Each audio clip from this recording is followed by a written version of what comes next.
Efésios capítulo 3, verso 14, diz assim: por causa disso me ponho de joelho perante o Pai de nosso Senhor e Salvador Jesus Cristo. Com esta mensagem vem aprender que é uma mensagem o qual nos desperta para a oração.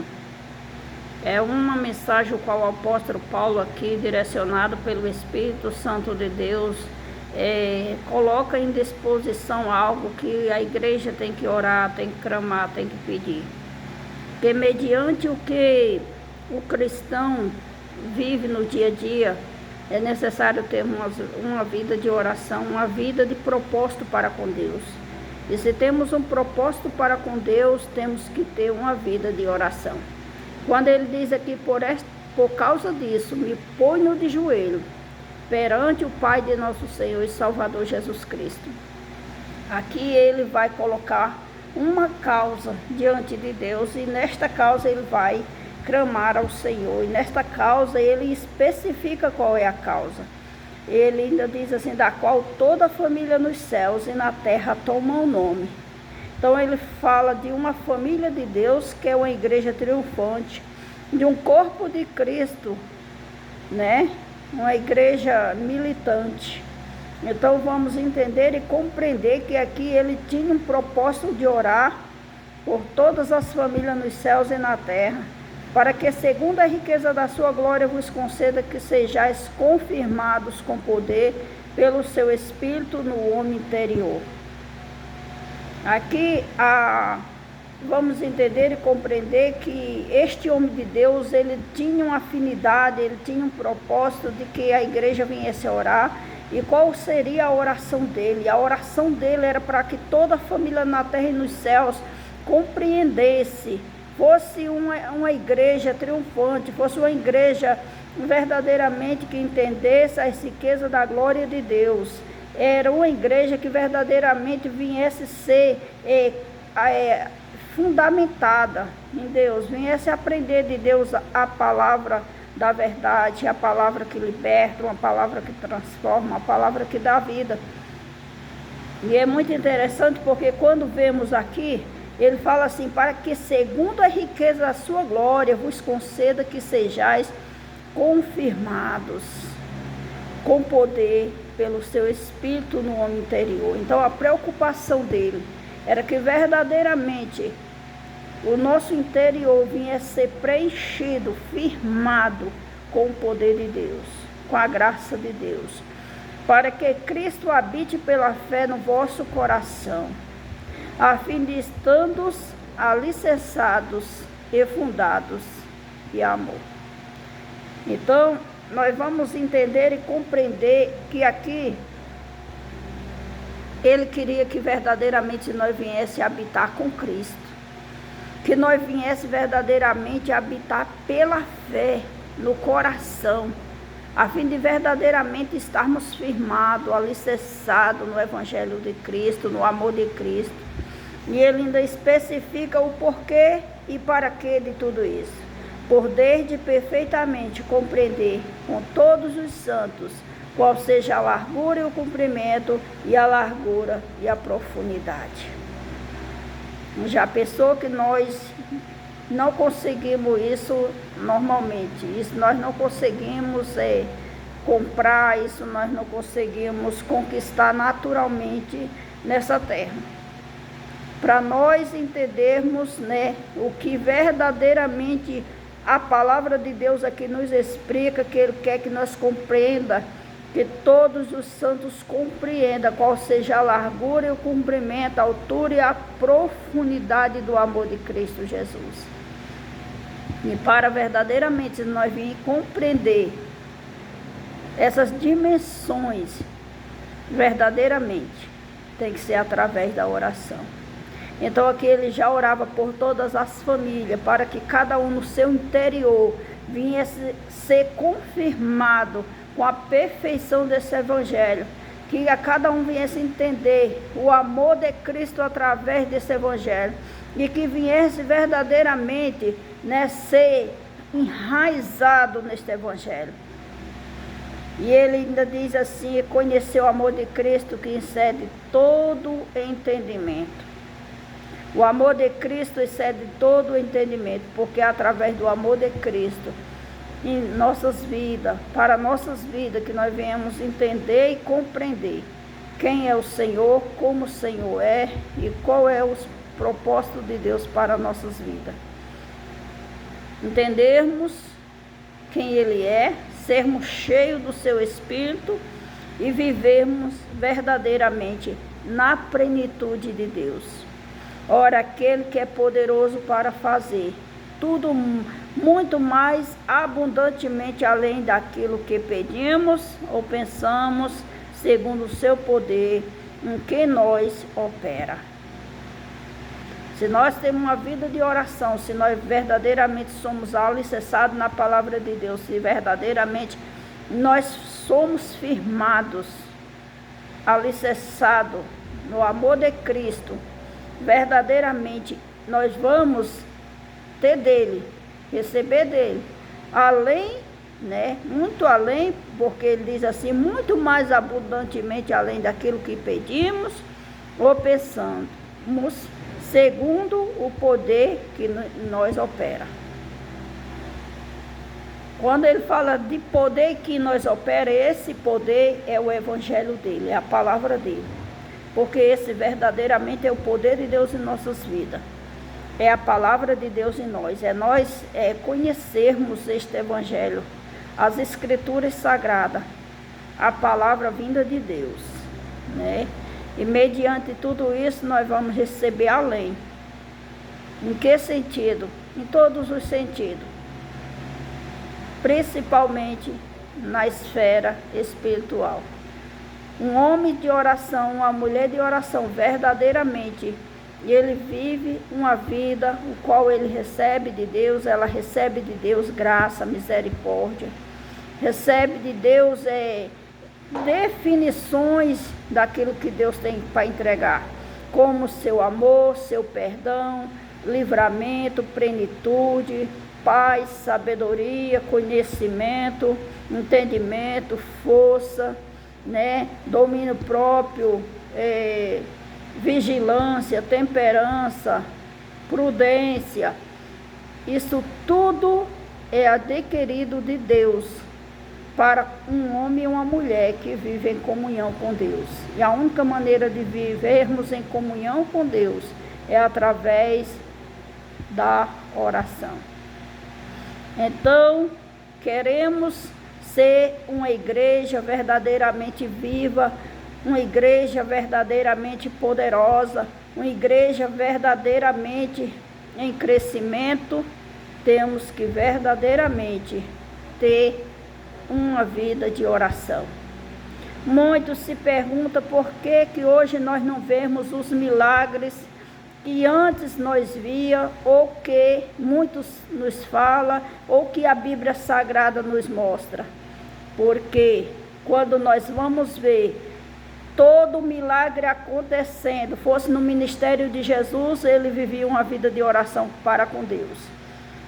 Os milagres aconteciam. Os apóstolos, discípulos ali, quando a gente vê ali a dimensão de Pedro e João na Porta Formosa, aqueles homens viviam uma vida de oração. Eles viviam uma vida verdadeiramente voltada para a obra de Deus. Esses homens, eles não tinham tempo de viver para fazer o que eles queriam. E eles não viviam a vida da maneira que eles queriam. Mas eles viviam verdadeiramente em uma vida voltada para Deus, voltada para Cristo, voltada para a obra de Deus. E mediante essa obra, o qual eles verdadeiramente se colocavam em fazer a obra de Deus, era uma vida o qual eles levavam em vida de oração. E de acordo com a vida que eles viviam em comunhão com Deus, uma vida de oração, que a Bíblia diz que eles viviam na oração e na palavra. Então eles cresciam em graça, eles cresciam em conhecimento de Deus, tinham uma vida em comunhão com Deus, e ali o próprio Espírito com eles o acompanhava e operava com sinais, prodígios, maravilhas que o seguia. Hoje nós não vemos as mesmas coisas, porque verdadeiramente quando olhamos para nós mesmos, não precisamos olhar para A e nem para B, olhar para nós mesmos. Como é a minha vida que eu levo diante de Deus? Quantos minutos eu oro na presença de Deus? Quantos minutos verdadeiramente eu tiro ali para me dedicar à palavra de Deus? Os milagres aconteciam porque eles viviam verdadeiramente para com Deus, para fazer a vontade de Deus. Hoje nós queremos ver Deus operando, queremos ver Deus fazendo maravilha, queremos ver Deus transformar a vida em pouco tempo, queremos ver vidas serem curadas, mas muitas das vezes nós só pedimos de boca para fora durante 1 minuto, 2 minutos: Senhor, cura, Senhor, liberta, Senhor, transforma, alcança aquela vida e ponto final.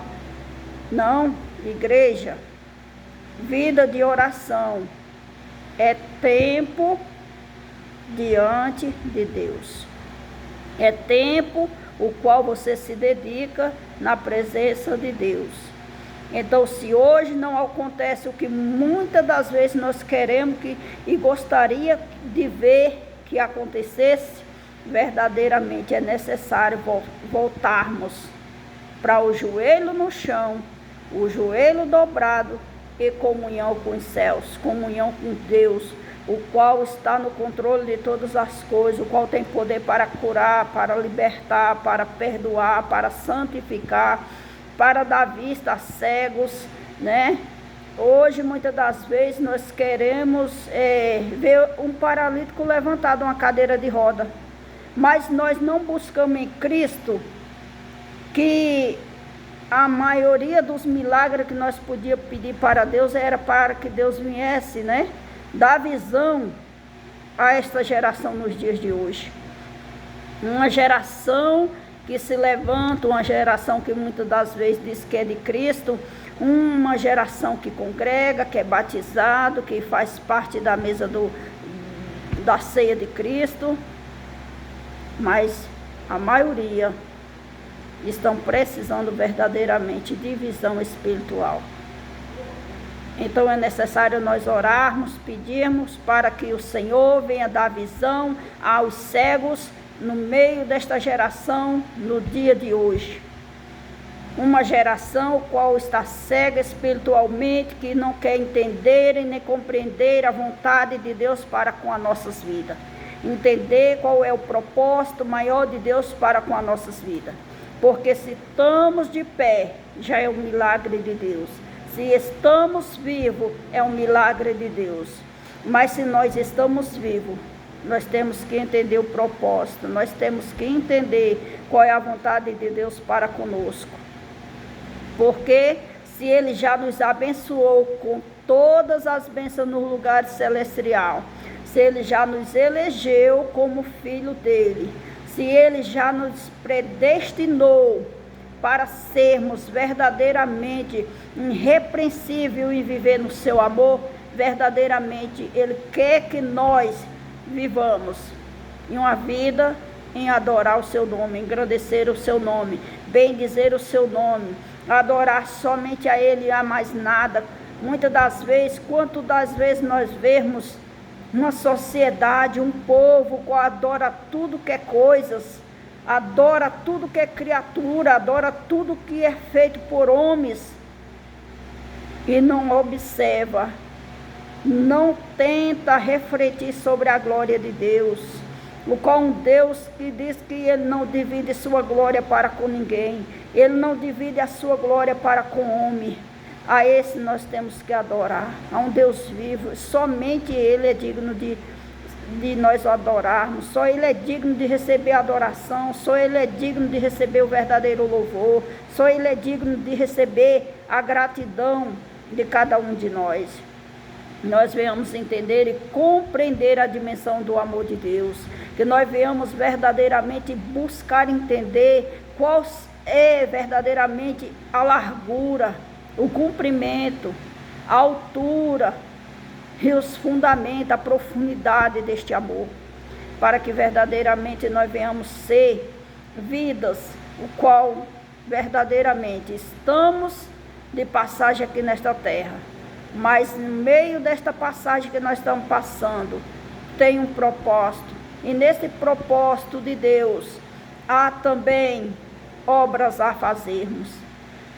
Há verdadeiramente semearmos, fazer o ID, pregoar a palavra de Deus, enviar a cada um dos pecadores que Jesus é o mesmo ontem, hoje e eternamente.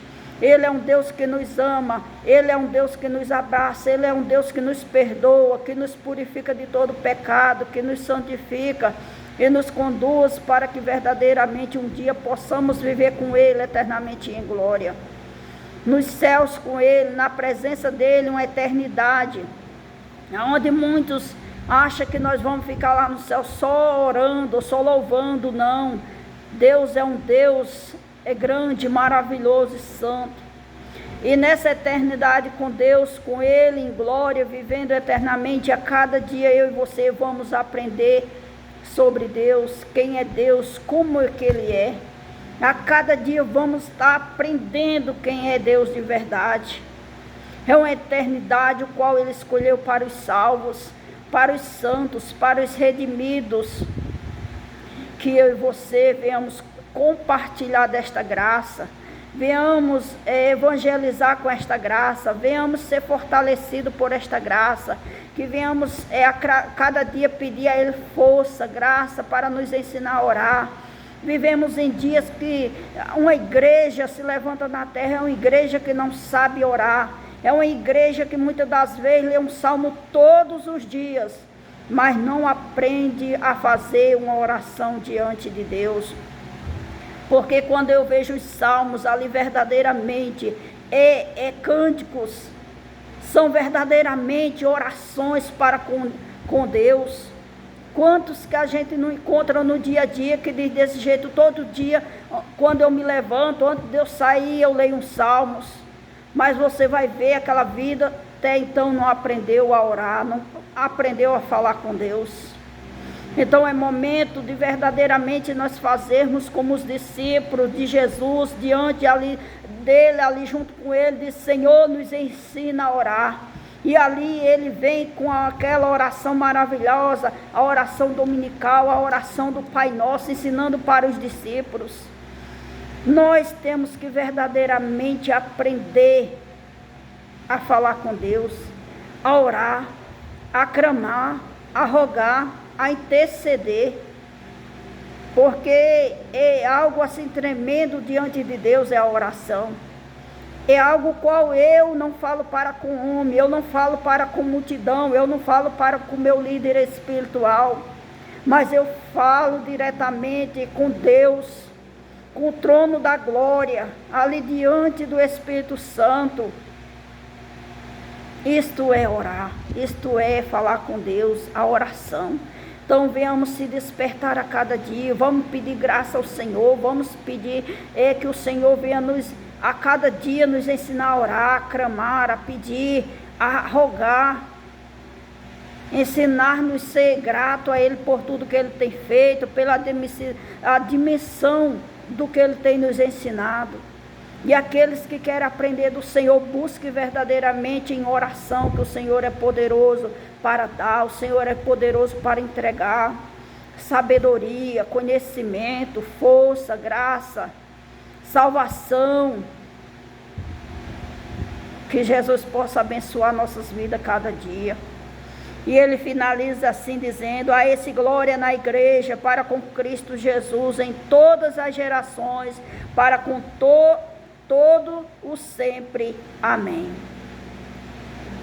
Aqui ele almeja na igreja o corpo de Cristo, e por Cristo Jesus ele apresenta aquele corpo, aquela igreja, a cabeça da igreja que é Cristo. Em todas as gerações, em toda a história da humanidade, para todos sempre. Amém. Que toda a humanidade, que todo o corpo de Cristo, que toda a igreja de Cristo venha verdadeiramente entender e compreender a oração diante do Senhor. Que venhamos pedir para o Senhor nos ensinar a orar cada dia. Que Deus possa abençoar grandemente em nossas vidas, a sua vida, em nome de Jesus. Amém.